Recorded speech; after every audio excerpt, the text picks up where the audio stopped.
Hello, BookTube. I'm accepting an unwritten challenge here to do a NaNoWriMo vlog.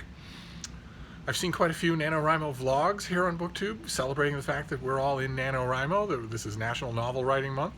And people are doing vlogs to sort of give it a personal touch and show viewers around their working environment. And I want to do the same thing, but it's an extra challenge for me because I don't have any editing ability. So it all has to be one take. I'm going to give it a try though, and sort of show you the environs. So here are the environs. It's a little two-person couch right in the corner of the front room. It has a little window that allows me to see the outside world and hear the outside world, and that allows, more importantly, Frida to see and hear the outside world. She absolutely loves it. And it's pressed against the wall. It fits perfectly in this little space. You wouldn't believe how long it took me to realize. I had put a desk in this little space. I put bookcases in this little space. They disappeared into the shadows. It took me forever to realize that the couch is the perfect space. It fits this area perfectly. So this is where I come unless it's bitterly cold. It's perfect because I can sit and write with, I don't know if you can see, the desk is right next to the couch. So I have a flat space with all sorts of stuff, and the light is right there. But I have a place to sit, and then during the day, during the work, whether it's NaNoWriMo or writing book reviews, if I feel like stopping to read, well, it's perfect. I can just semi-repose right there, still under the window. This spot in the late spring and during the summer is unbelievably beautiful, with a flowering tree right outside, and breezes blowing through, and a blue sky overhead, and a sleepy puppy. And it has cost me days of making videos. Where I was planning on it, and I was just so comfortable sitting here reading. There are also books piled on the floor, of course. So I am surrounded. I have right at my fingertips everything that I need to work all day long. And the most important thing, of course, is the workstation, which is my computer. And this is my MacBook Pro. I have a MacBook Pro, a MacBook Air, and a Chromebook.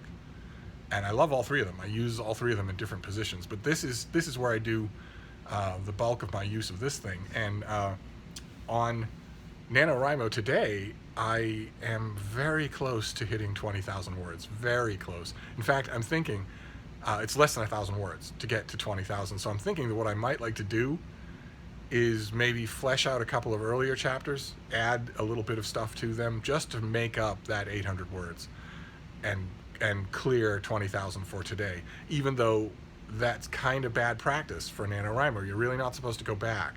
You're supposed to keep charging forward. The whole idea is to get this draft written. Not a lot of people that I'm noticing, especially first-timers on NaNoWriMo, are tending to get that.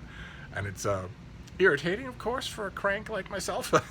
Like, for instance, I saw Brian at Bookish. He was going to try NaNoWriMo, and then he stopped. And in the video in which the catch-up video, everybody does those too. Everybody has catch-up videos. I don't ever do those. Should I do catch-up videos? You only want to see Frida anyway. In his catch-up video, he said, in the course of forgiving himself for stopping NaNoWriMo, he said, well, books get written in a lot of different ways. And maybe doing 1,667 words a day just isn't for me. And out loud to the screen, I said, no, you're wrong about that, my friend. You're wrong about that. Books get edited in many different ways. They get written in only one way, and that is to sit and write them. They don't get written in dribs and drabs. They get written by work. It takes work to do that. There is no book that wasn't written that way.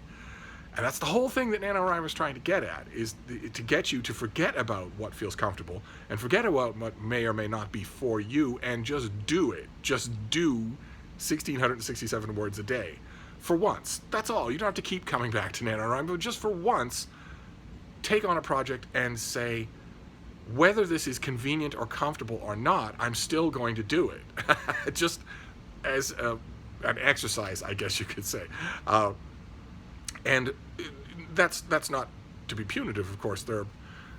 People do NaNoWriMo in all sorts of different ways, and most of the people that I know, even some practiced hands at NaNoWriMo, use it as an excuse to quit fairly early and make themselves feel good about that. I have never done that. I don't imagine that I ever will.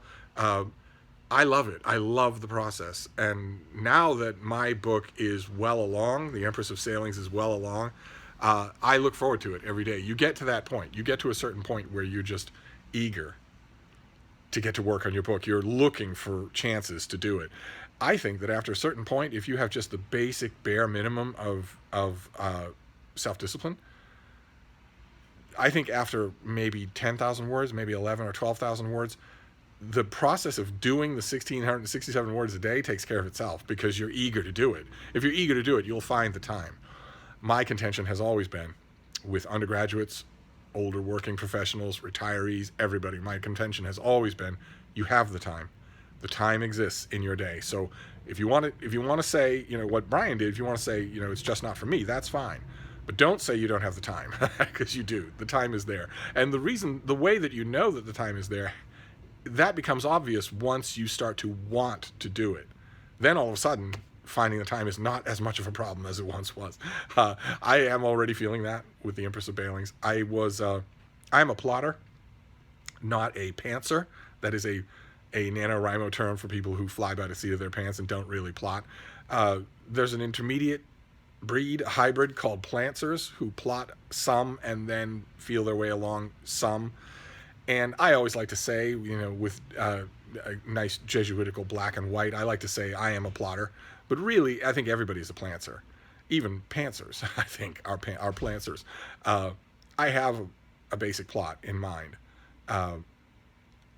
where an older woman, a widow, goes on a world cruise, and she takes her ne'er-do-well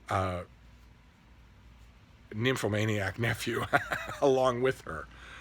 And there are parallel stories where they are experiencing each other. They're getting to know each other for the first time, not necessarily liking each other, and they're also experiencing the cruise and the world, literally the world. And I've been writing that scene by scene, day by day, and I've been having a blast. But one thing that I hadn't really resolved in my own mind, which goes to show that the plotting was not complete.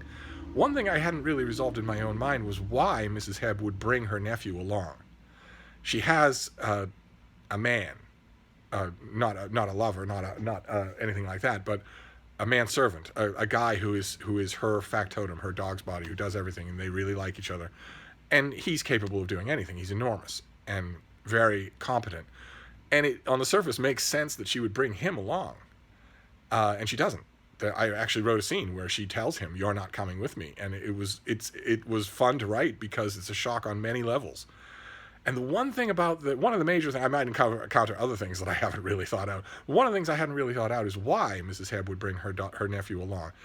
I made it pretty clear right at the beginning that they don't really know each other. It's not like this is not a loving family at all. They don't really know or love each other. It's not anything like that. It's not like they've had a special bond since he was a boy. I wanted to figure out why she would do that. She very pointedly does that, much to the chagrin not only of her man, but also of her family.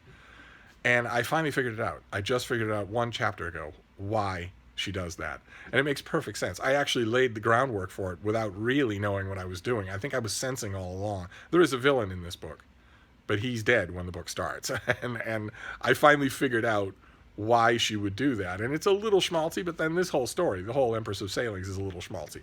I'm perfectly okay with that. No one's ever going to read this. So it's just the fun of making it happen, of finding the statue inside the block of marble. That is so much fun.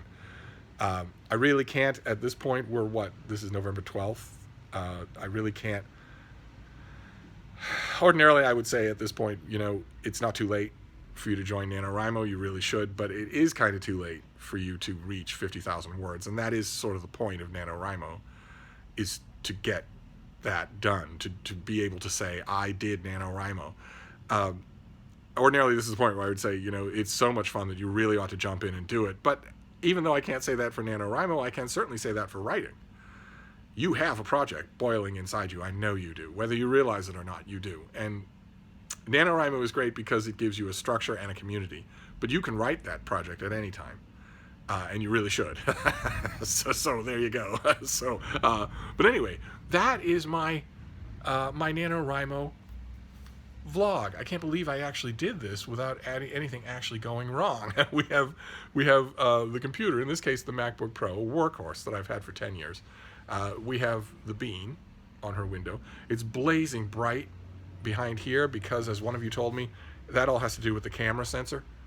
If it's dim light here and a brighter light somewhere else, the camera will render that as bright light even if it's not. It's actually dark as twilight outside and pouring icy rain. And the temperature is plummeting. It's a cold rain outside. So I have a feeling that the predictions that I've seen that this rain is going to change to snow by sunset might happen. Not accumulation of any kind, but snow in the air. That would be amazing. So there you go. That is my NaNoWriMo setup. I am in this little corner here. I've got the lamp for when the light goes. I've got books to work on and to consult. I've got the books right here. What I really need to do is set up something right here next to the desk. See how these are sliding down like that? What I really need to do is put sheets there like that and set some sort of platform there. I don't ever put my head on this side. I put it on the other side. So this could be a flat platform for books and documents and whatnot. And that would be very valuable. So I really need to do that. And then on the other side, we have nice comfy pillows. I got these big things in Vermont, and we have the bean right there, always within touching distance. so that is my, and of course right back to the computer because all the work happens here. So that is my NaNoWriMo vlog. Unbelievably, I actually managed to do it. So I will post this, and now you know this is the little corner where I do this. I will work in this little corner, hopefully all throughout NaNoWriMo. I think in mid-December, from mid-December to probably early March, it will simply be too cold in this corner to do anything. I mean, there's enormous windows right there, and a window right here. They're all 100 years old, and they're not weatherized, so this is a very drafty corner. I have a feeling that it just won't be possible to work here in the heart of winter. But for a while, maybe all of NaNoWriMo, this is where I will do my work. So now you've seen it. So if you're doing NaNoWriMo and you have a BookTube channel, feel free to jump in. All the cool kids are doing vlogs of NaNoWriMo. And you'll notice one thing that's missing from this whole setup. Yeah, distractions. No music, no food, no drink. No distractions. Just work and the bean. But anyway, I'm going to wrap this up, but I'll be back. Thank you, BookTube.